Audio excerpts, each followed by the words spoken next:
Lola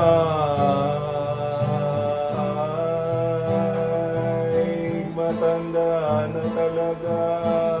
Parang nobena, no? Si Lola ay 74 years old na.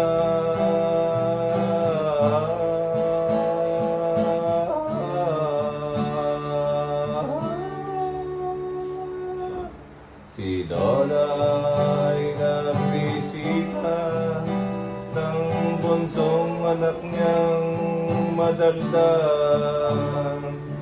Si Lola ay nakita muli ang kanyang anak dahil siya ay talagang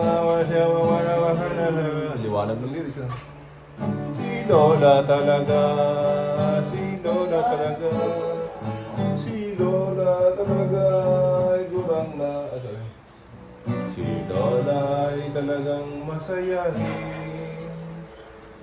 Merry Christmas and Happy New Year.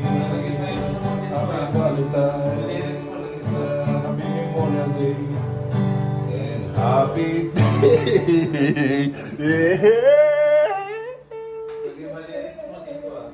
Yeah. Buset! O ganun.